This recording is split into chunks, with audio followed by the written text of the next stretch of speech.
Sarpanch gram Kachla हमारे पंचायत के सरपंच जी से निवृत्त होकर जान से प्राप्त है आपसे स्वागत करेंगे। ग्राम पंचायत के पावन भरा पर पहले पावरा कला गाँव से भी सारा पहले पावरा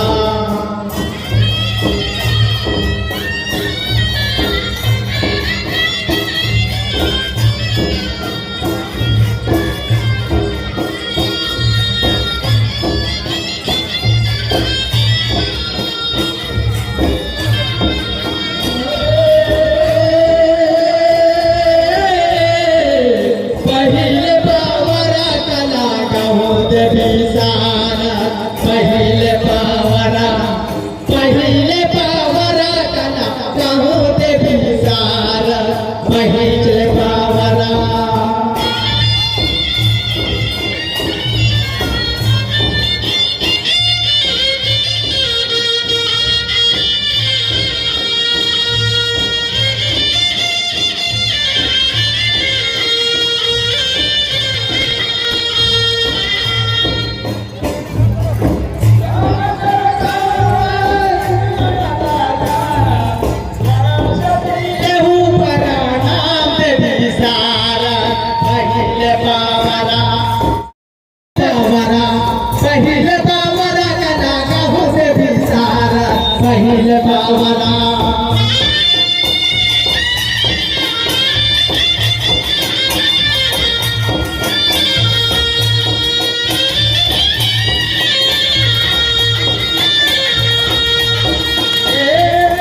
खोला गया फर्स्ट खेला खोपा वाला लगा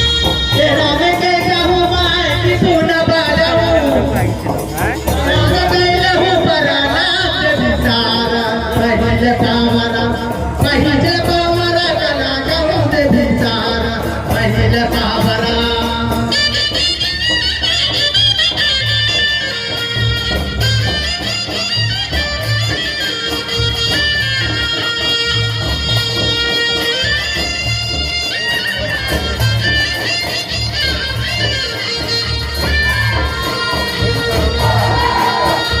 पहले पावरा कला कहूं दे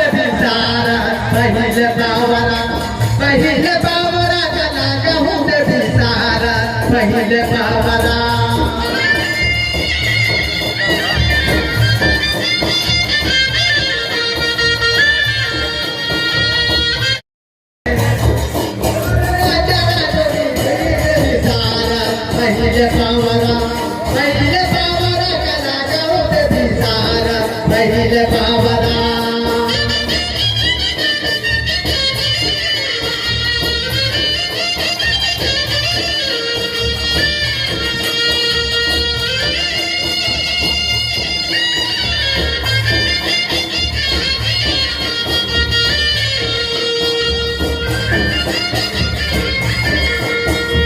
पहले पावरा कला कहूं दे सारा पहले पावरा पहले पावरा कला कहूं दे सारा पहले पावरा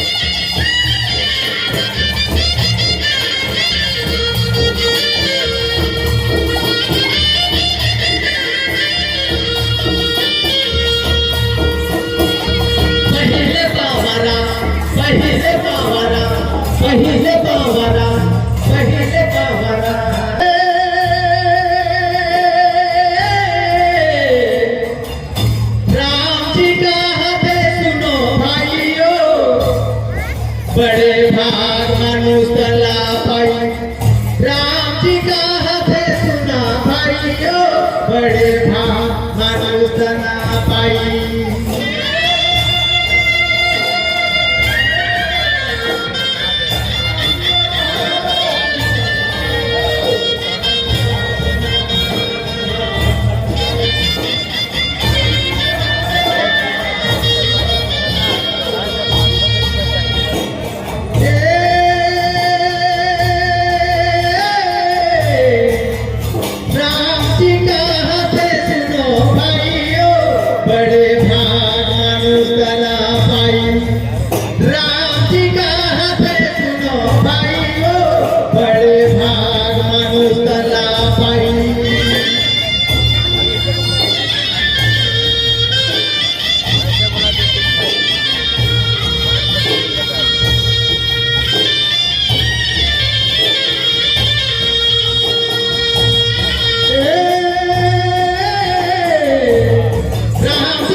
माणूसला पाहिजे आमची का भेटतो भाई ग बडगा माणूसला पाहिजे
संगम कर्मदल कस्तेला